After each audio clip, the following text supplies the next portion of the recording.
Hello everyone, मैं doctor विजय श्रीवास्तव अपने YouTube channel में स्कैम 30 पर आप सभी का स्वागत करता हूं। सॉलिड स्टेट के आज के वीडियो लेक्चर में हम डिस्कस कर रहे हैं क्लासिफिकेशन ऑफ क्रिस्टलाइन सॉलिड्स, जिसमें हमने पिछले वीडियो लेक्चर में दो टाइप्स के बारे में बताया था। पहला बताया था मॉलिक्यूलर सॉलिड्स के बारे में और दूसरा बताया था आयनिक सॉलिड्स के बारे में। अब जो बाकी बचे हुए दो टाइप्स हैं उनके बारे में हम आपसे बात कर रहे हैं। रिमेनिंग टाइप्स में थर्ड है मेटालिक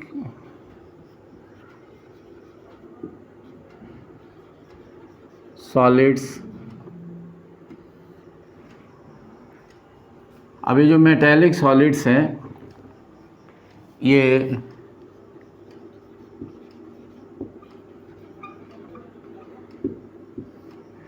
मेटल एटम से मिलकर के बने। होता क्या एक्चुअली कि जो मेटल एटम्स होते हैं वो पॉजिटिव मेटल आयन कोर या कर्नल,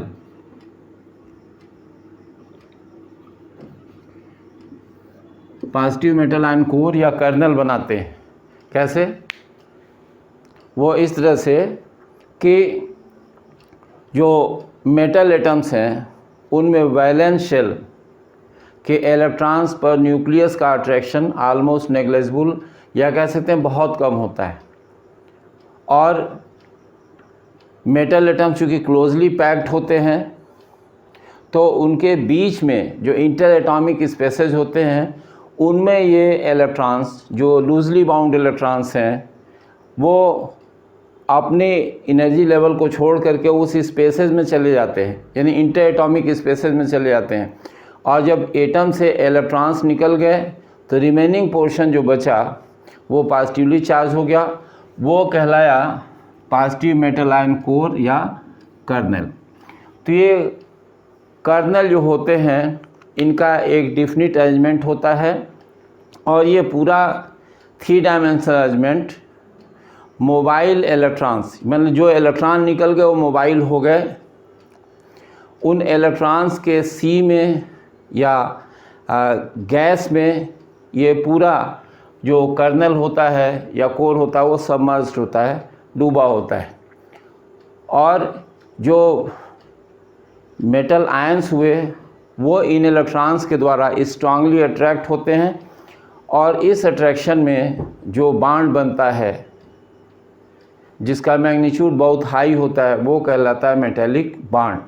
तो एक्सप्लेन किया इसको मेटेलिक सॉलिड्स के फॉर्मेशन को अलग अलग वर्कर्स ने, जिसमें जैसे कहते हैं कि पहला जो कंसेप्ट आया वो आया ड्रूड 1900 एंड लॉरेंज 1916। इन दोनों ने मिलकर के एक थ्योरी दिया। थ्योरी पहले बेसिकली ड्रूड ने दिया, बाद में उसको एक्सटेंड किया और ज़्यादा डेवलप किया लॉरेंज ने। तो थ्योरी कहलाई ड्रूड लॉरेंज थ्योरी।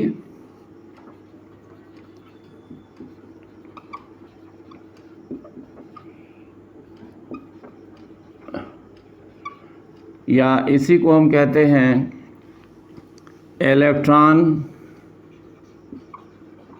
गैस और इलेक्ट्रॉन पूल थियरी। तो ये थियरी बताती है कि मोबाइल इलेक्ट्रॉन्स का एक सी है और उस सी में इस तरह से रिप्रेजेंटेशन में दिखा सकते हैं। थोड़ा सा पोर्शन हम दिखा रहे हैं। ये पॉजिटिव मेटल आयन कोर्स हैं इस तरह से।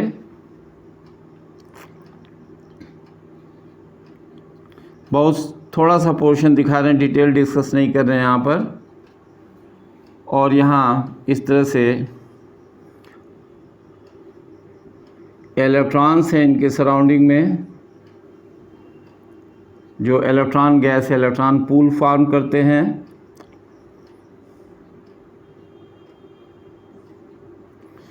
और ये इलेक्ट्रॉन्स जो होते हैं वो अट्रैक्ट करते हैं, मतलब मेटल आयन को इधर से भी अट्रैक्ट करेंगे और ये इधर से भी अट्रैक्ट करेंगे, ये दोनों को अट्रैक्ट करते हैं। तो उसी तरह से अट्रैक्शन जो होता है वो काम करता है बीच में, ये कह सकते हैं कि कर्नल हो गया या कोर, और ये बाकी पोर्शन जो हो गया जिसमें ये इलेक्ट्रॉन गैस इलेक्ट्रॉन पूल है, इसको कहते हैं सी ऑफ मोबाइल इलेक्ट्रॉन्स। तो ये मॉडल है इलेक्ट्रॉन गैस मॉडल या इलेक्ट्रॉन पूल मॉडल या ड्रूड लॉरेंज मॉडल या फ्री इलेक्ट्रॉन मॉडल, कई नाम से इसको बता सकते हैं। तो पहला बताया आपको कि ड्रूड लॉरेंज थियरी से एक्सप्लेन किया गया फ्री इलेक्ट्रॉन मॉडल की सहायता से। दूसरी जो थियरी आई एक्सप्लेन करने के लिए वो दी गई थी वैलेंस बॉन्ड थियरी और रिजोनेंस थियरी।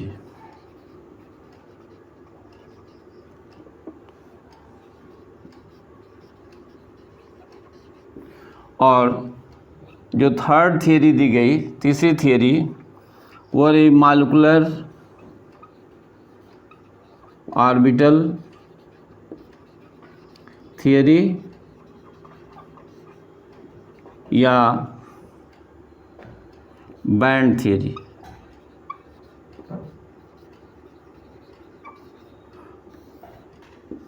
तो ये तीन थियरीज दी गई, ड्रूड लॉरेंज थियरी या इलेक्ट्रॉन पूल थियरी या इलेक्ट्रॉन गैस थियरी या फ्री इलेक्ट्रॉन मॉडल, फिर वैलेंस बॉन्ड थियरी या रिजोनेंस थियरी, और मॉलिक्यूलर ऑर्बिटल थियरी या बैंड थियरी। तो इनकी सहायता से एक्सप्लेन किया गया कि मेटल आयंस जो होते हैं वो किस तरह से अरेंज्ड होते हैं, और जो उनके इलेक्ट्रॉन्स जो निकल गए एटम से, जिन्होंने इलेक्ट्रॉन गैस बनाया, जो मोबाइल इलेक्ट्रॉन्स हैं, वो कैसे इनको स्ट्रांगली बाइंड करके रखते हैं। तो ये बताया कि मेटेलिक सॉलिड्स क्या होते हैं और मेटेलिक सॉलिड्स में अट्रैक्शन कैसे ओरिजिनेट होता है, और क्यों मेटल में जो बाइंडिंग फोर्सेस बहुत स्ट्रांग होते हैं। जनरली ये कह सकते हैं कि एक मेटल एटम जो होगा वो कम से कम एक इलेक्ट्रॉन देगा, सिंगल इलेक्ट्रॉन, या एक से अधिक इलेक्ट्रॉन जो होता है वो निकाल सकता है जितने उसके वैलेंस शेल इलेक्ट्रॉन्स होंगे। तो वो इलेक्ट्रॉन्स ये बनाए सी मोबाइल इलेक्ट्रॉन्स का, और ये स्ट्रांगली अट्रैक्ट करते हैं पॉजिटिव मेटल आयन कोर को, और इन्हीं की बेसिस पर एक्सप्लेन होती हैं कैरेक्टरिस्टिक्स मेटल्स की। तो मेटल की कैरेक्टरिस्टिक्स में देखें क्या क्या है।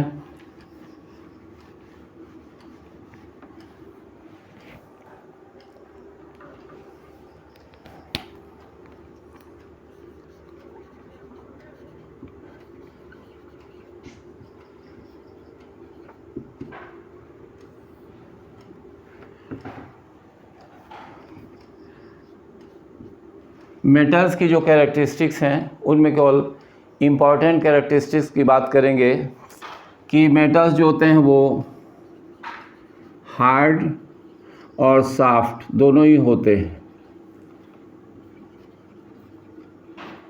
हार्ड भी होते हैं मेटल्स और सॉफ्ट भी होते हैं। दूसरे, इन जनरल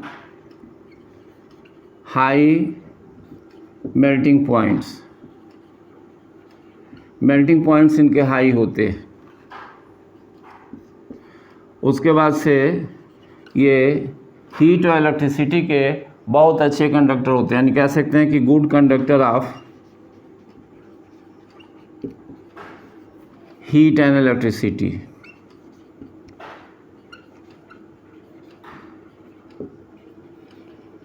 हीट और इलेक्ट्रिसिटी के बहुत अच्छे कंडक्टर होते हैं। इसके अलावा कह सकते हैं ये मैलिएबल और डक्टाइल होते हैं,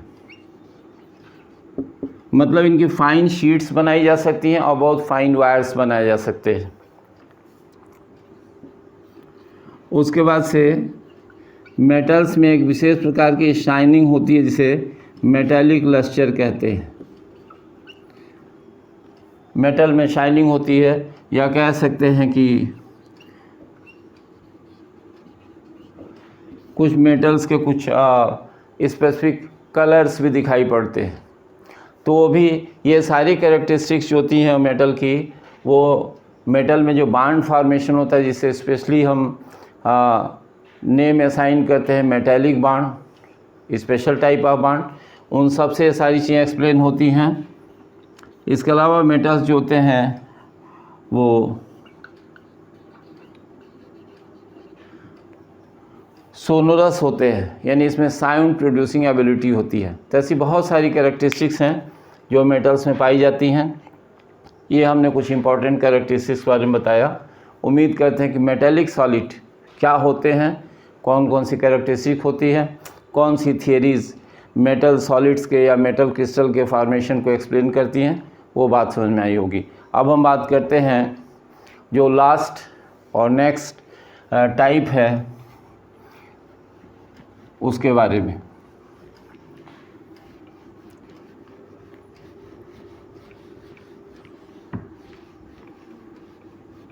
तो जो लास्ट टाइप है यानी नंबर 4, वो है कोवैलेंट और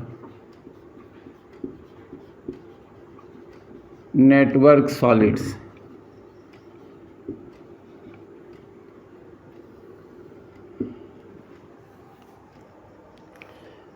तो मेटल्स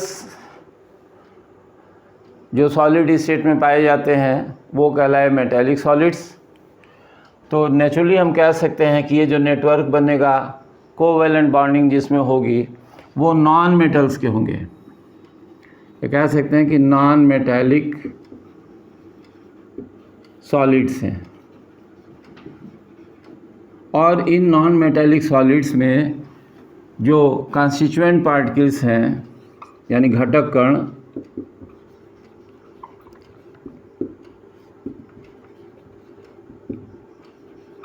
ये कंस्टिट्यूएंट पार्टिकल्स हैं वो एटम्स हैं। और एटम्स के बीच में जो बॉन्डिंग होगी, इसका नेचर जो होगा, इस बॉन्डिंग का जो नेचर है वो कोवैलेंट है। यानी कोवैलेंट या नेटवर्क सॉलिड में जो नॉन मेटल्स होते हैं उनके एटम्स कोवैलेंटली बॉन्डेड होते हैं और पूरे क्रिस्टल लैटिस में इन कोवैलेंट बॉन्ड्स का एक नेटवर्क बन जाता है। मोस्ट केसेस में या मोस्टली जो होता है ये नेटवर्क 3 डायमेंशनल होता है। मतलब ये बॉन्डिंग जो होती है कोवैलेंट बॉन्डिंग, इसकी वजह से एक नेटवर्क बन गया। और ये जो नेटवर्क होता है ये यूजुअली 3 डायमेंशनल होता है, 3D नेटवर्क होता है। कभी कभी 2D भी होता है, 2D की बात भी बताएंगे कि 2D नेटवर्क होता है, लेकिन ओवरऑल सॉलिड जो होता है और स्पेस में 3 डायमेंशनल दिखाई पड़ता है। तो ये बताया कि कोवैलेंट या नेटवर्क सॉलिड्स मतलब ऐसे नॉन मेटल्स जिनके एटम्स आपस में कोवैलेंटली बॉन्ड होकर के एक पूरे क्रिस्टल में 3 डायमेंशनल नेटवर्क से अटैच्ड होते हैं, ऐसा सॉलिड जो होगा वो कहलाए कोवैलेंट या नेटवर्क सॉलिड। अब कैरेक्टरिस्टिक्स की बात करें कि कैरेक्टरिस्टिक्स क्या क्या होती हैं इनकी। उम्मीद करते हैं जो चीज़ बताई जा रही है वो समझ में आ रही होगी। नॉन मेटालिक सॉलिड्स हैं, एटम से मिलके बने हैं, एटम्स आपस में कोवैलेंट बॉन्ड से जुड़े हुए हैं। जो कोवैलेंट बॉन्ड्स हैं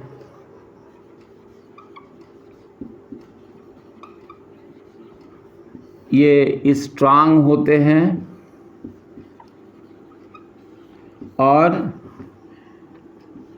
इनमें डायरेक्शनल कैरेक्टरिस्टिक होती है।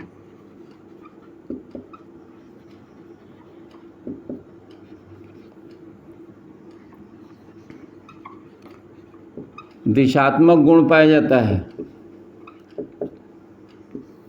डायरेक्शनल कैरेक्टरिस्टिक, इसलिए इनकी डेफिनिट ज्योमेट्री होती है। 3 डायमेंशनल ज्योमेट्री इनकी जो होती है वो वेल डिफाइंड होती है। तो कह सकते हैं हैव वेल डिफाइंड ज्योमेट्री।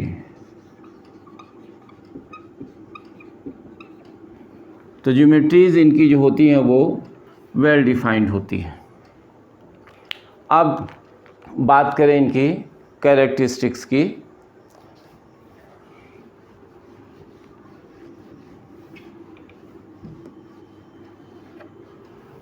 तो कैरेक्टरिस्टिक्स में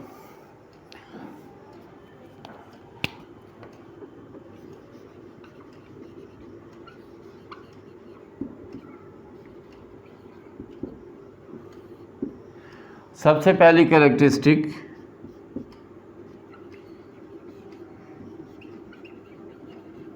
वेरी हार्ड एंड ब्रिटिल, मतलब हार्ड होते हैं और भंगुर होते हैं। दूसरी कैरेक्टरिस्टिक है extremely high melting point. Melting point बहुत हाई होता है और कभी कभी मेल्टिंग के पहले डिकम्पोज भी हो जाते हैं। तो कह सकते हैं and may decompose before melting।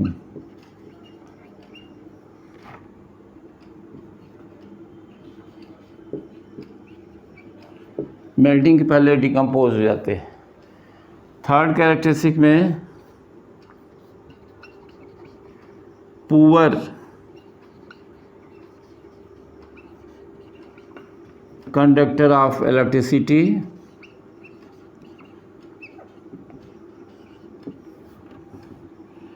And insulators. तो कह सकते हैं ये इलेक्ट्रिसिटी के बहुत अच्छे कंडक्टर नहीं होते, इसलिए इंसुलेटर्स का काम करते हैं। तो ये कुछ कैरेक्टरिस्टिक्स हमने बताई कोवैलेंट या नेटवर्क सॉलिड्स की। अब हम आपको बता रहे हैं कुछ एग्जाम्पल्स कोवैलेंट या नेटवर्क सॉलिड्स के। मेटल्स के केस में एग्जाम्पल नहीं बताया गया, इसलिए कि जो मेटल्स हैं वो खुद ही उसके एग्जाम्पल हैं, और मेटल्स के अलावा उसमें जो एलाइज बनते हैं कई मेटल्स मिल करके जो मिश्र धातुएं या एलाइज बनाते हैं वो भी उनके एग्जाम्पल्स होते। तो इसमें एग्जाम्पल्स की बात कर रहे हैं हम, तो इसके एग्जाम्पल में हम बता सकते हैं जैसे डायमंड, क्वार्ट्ज,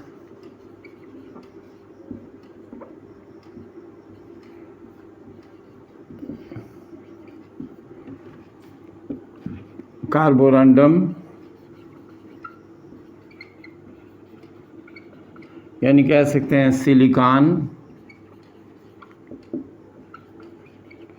कार्बाइड,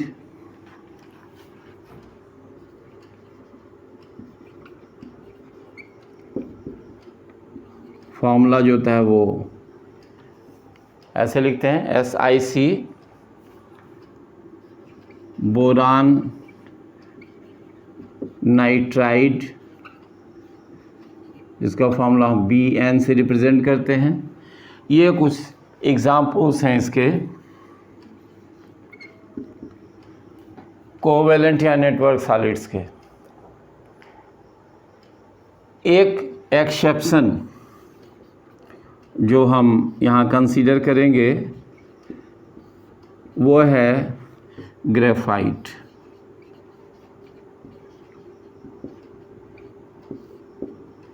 तो ग्रेफाइट भी कोवैलेंट या नेटवर्क सॉलिड है, लेकिन ये सॉफ्ट होता है और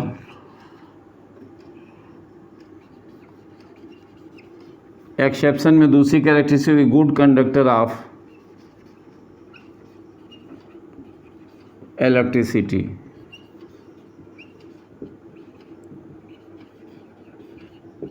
इलेक्ट्रिसिटी का बहुत अच्छा कंडक्टर होता है। कभी कभी लुब्रिकेंट्स का काम भी लेते हैं, एज लुब्रिकेंट, स्नेहक के रूप में भी कार्य लिया जाता है इससे। तो ये बताया कि कोवैलेंट या नेटवर्क सॉलिड्स क्या होते हैं। आपको बताया नॉन मेटेलिक सॉलिड्स हैं, एटम से मिलकर के बने होते हैं। एटम्स आपस में पूरे बल्क में या पूरे क्रिस्टल में कोवैलेंटली बॉन्डेड होते हैं, जिससे एक 3 डायमेंशनल नेटवर्क बन जाता है। बॉन्ड की डायरेक्शनल कैरेक्टरिस्टिक होती है, कोवैलेंट बॉन्ड बहुत ही स्ट्रांग होता है, इसलिए इनकी डिफिनिट ज्योमेट्रीज बनती हैं। और ये उनकी आपको कुछ इंपॉर्टेंट कैरेक्टरिस्टिक्स बताई गई थी, hard, brittle, melting point high होना, इंसुलेटर जैसा बिहेव करना, कुछ एग्जांपल्स और एक्सेप्शन। तो अब दो स्ट्रक्चर्स, दो कोवैलेंट सॉलिड्स हम थोड़ा सा डिस्कस आपसे करेंगे, डायमंड के स्ट्रक्चर को और ग्रेफाइट के स्ट्रक्चर को।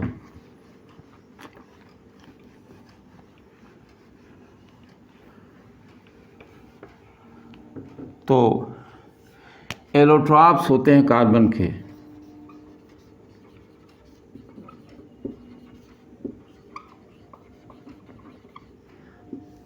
कार्बन के दो अपरूप हैं ये, एक डायमंड और दूसरा जो था वो ग्रेफाइट।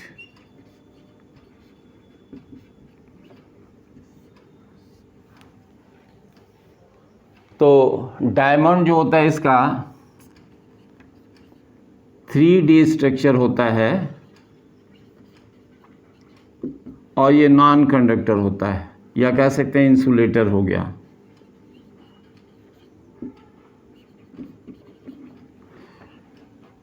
ग्रेफाइट का प्लेनर शीट लाइक स्ट्रक्चर होता है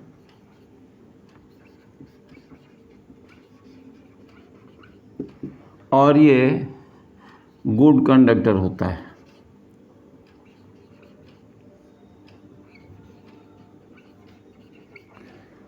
इसके अलावा बताएं कि जो डायमंड है वो हार्ड होता है और जो ग्रेफाइट होता है वो सॉफ्ट होता है। तो कार्बन की दोनों एलोट्रॉप्स हैं, केवल कार्बन एटम से मिलकर के बने हैं, कोवैलेंट या नेटवर्क सॉलिड्स हैं दोनों ही, लेकिन इनके कैरेक्टरिस्टिक्स में इतना कंट्राडिक्शन क्यों पाया जाता है। तो इसको समझने के लिए हम थोड़ा देखेंगे दोनों के स्ट्रक्चर्स और उसकी सहायता से एक्सप्लेन करेंगे कि उनकी जो कैरेक्टरिस्टिक्स होती हैं एक दूसरे से इंटायरली डिफरेंट या इतनी ज़्यादा डिफरेंट क्यों होती हैं। आपको एक चीज़ यहाँ मेंशन कर दें कि जो स्ट्रक्चर होता है उसका डायरेक्ट कोरिलेशन प्रॉपर्टी से होता है। तो हम आपको पहले स्ट्रक्चर दिखाना चाहते हैं डायमंड का और ग्रेफाइट का, फिर उसके बाद से हम बताएंगे आपको कि ये वेरिएशन क्यों होता है और कैसे होता है स्ट्रक्चर के बेसिस पर। अब हम आपसे बात कर रहे हैं डायमंड और ग्रेफाइट, जो दो टिपिकल एग्जांपल्स हैं कोवैलेंट या नेटवर्क सॉलिड्स के। डायमंड का और ग्रेफाइट का, दोनों का स्ट्रक्चर हमने रिप्रेजेंट किया हुआ है। आप देखिए ये जो बॉल्स हैं वो कार्बन एटम को रिप्रेजेंट करती हैं और प्रत्येक कार्बन डायमंड के केस में sp3 हाइब्रिडाइज्ड होता है, जबकि प्रत्येक कार्बन ग्रेफाइट के केस में sp2 हाइब्रिडाइज्ड होता है। sp3 हाइब्रिडाइज्ड होने के कारण डायमंड में कार्बन 4 सिग्मा बॉन्ड्स बनाता है और इनका अरेंजमेंट टेट्राहेड्रल होता है, जिससे डायमंड में जो स्ट्रक्चर बनता है वो 3 डायमेंशनल टेट्राहेड्रल स्ट्रक्चर बनता है। इसमें कोई भी इलेक्ट्रॉन खाली नहीं होता है, मतलब फ्री नहीं होता है, सभी इलेक्ट्रॉन्स बॉन्डिंग में इन्वॉल्व होते हैं और टेट्राहेड्रल स्ट्रक्चर बनने के कारण ही डायमंड जो होता है वो हार्ड होता है बहुत ज़्यादा। तो 3 डायमेंशनल नेटवर्किंग sp3 हाइब्रिडाइजेशन के फलस्वरूप जो होती है डायमंड में, वो डायमंड को बहुत हार्ड बनाती है। तो ये 3 डायमेंशनल नेटवर्क रिप्रेजेंट किया गया आपके सामने। अब इसमें देख सकते हैं ग्रेफाइट में बताया कि प्रत्येक कार्बन sp2 हाइब्रिडाइजेशन की स्टेट में होता है। sp2 हाइब्रिडाइजेशन का मतलब है कि प्रत्येक कार्बन 3 सिग्मा बॉन्ड्स बनाता है। आप देख सकते हैं सिग्मा बॉन्ड्स में ये कार्बन अगर मार्क करें, यही कार्बन, तो एक सिग्मा बॉन्ड इसने यहाँ बनाया है, एक सिग्मा बॉन्ड यहाँ बना है और एक सिग्मा बॉन्ड यहाँ बना है। प्रत्येक कार्बन 3 सिग्मा बॉन्ड बनाता है। ये हेक्सागोनल प्लेनर रिंग बन रही है sp2 हाइब्रिडाइजेशन से। तो सभी कार्बन जो हेक्सागोनल रिंग्स से अटैच्ड होते हैं इस तरह से एक प्लेन में अरेंज होते हैं और प्लेनर शीट लाइक स्ट्रक्चर बनता है इसका। तो कार्बन के वैलेंस शेल के 3 इलेक्ट्रॉन्स sp2 हाइब्रिडेशन में इन्वॉल्व होते हैं, सिग्मा बॉन्ड बनाते हैं, जबकि 4th इलेक्ट्रॉन फ्री होता है। अब एक लेयर लाइक स्ट्रक्चर बनी, उसके ठीक नीचे जो दूसरी लेयर बनती है उसमें भी इसी तरह की शीट लाइक इस तरह का शीट लाइक अरेंजमेंट होता है, जिसमें हर कार्बन sp2 हाइब्रिडाइजेशन की स्टेट में होता है, 3 सिग्मा बॉन्ड्स बनाता है। हेक्सागोनल स्ट्रक्चर्स इसमें बनते हैं प्लेन में और हर कार्बन के पास एक इलेक्ट्रॉन फ्री होता है जो बॉन्डिंग में इन्वॉल्व नहीं होता है। इन्हीं फ्री इलेक्ट्रॉन्स के कारण और लेयरिक स्ट्रक्चर के कारण जो ग्रेफाइट होता है वो सॉफ्ट होता है और इलेक्ट्रिसिटी का बहुत अच्छा कंडक्टर होता है। हम जानते हैं कि जितने इलेक्ट्रोड्स बनाए जाते हैं उनमें ग्रेफाइट का इलेक्ट्रोड जो होता है बहुत इंपॉर्टेंट होता है। फ्री इलेक्ट्रॉन्स इजीली मिलते हैं, बहुत अच्छे तरह से ये कंडक्शन में पार्टिसिपेट करता है। तो बिल्कुल मेटल इलेक्ट्रोड की जगह पर हम ग्रेफाइट इलेक्ट्रोड को फ्रीक्वेंटली यूज़ करते हैं। 2 लेयर्स के बीच की जो डिस्टेंस है वो 340 pm होती है और 2 कार्बन के बीच की जो डिस्टेंस होती है हेक्सागोनल जो रिंग बनती है सिग्मा बॉन्डेड, उसमें 141.5 pm होती है। जबकि डायमंड के केस में ये जो कार्बन कार्बन बॉन्ड लेंथ होती है वो 154 pm की होती है। तो बताया कि लेयर लाइक स्ट्रक्चर सॉफ्टनेस के लिए रिस्पांसिबल है, लेयर्स एक दूसरे के ऊपर स्लाइड कर सकती हैं और फ्री इलेक्ट्रॉन्स कंडक्शन के लिए रिस्पांसिबल हैं। इसलिए ग्रेफाइट जो होता है वो सॉफ्ट होता है और गुड कंडक्टर होता है इलेक्ट्रिसिटी का। डायमंड में इलेक्ट्रॉन फ्री नहीं है, 3 डायमेंशनल स्ट्रक्चर है। 3 डायमेंशनल स्ट्रक्चर के कारण ये हार्ड हो गया और कोई इलेक्ट्रॉन फ्री नहीं है, इसलिए इंसुलेटर या बैड कंडक्टर का काम करता है। तो ये हमने आपको बताया कोवैलेंट या नेटवर्क सॉलिड्स में 2 इम्पॉर्टेंट एग्जाम्पल्स को, डायमंड और ग्रेफाइट। तो इस वीडियो लेक्चर में इतना ही। अगले सेगमेंट्स को हम नेक्स्ट वीडियो लेक्चर में लेकर के आएंगे। आप वीडियोस देखते रहिए, चैनल को लाइक और सब्सक्राइब कीजिए, शेयर कीजिए, अपने व्यूज़ कमेंट्स के माध्यम से ज़रूर मेंशन कीजिए। आपके व्यूज़ हमारे लिए बहुत इंपॉर्टेंट हैं। बहुत बहुत धन्यवाद। थैंक्स।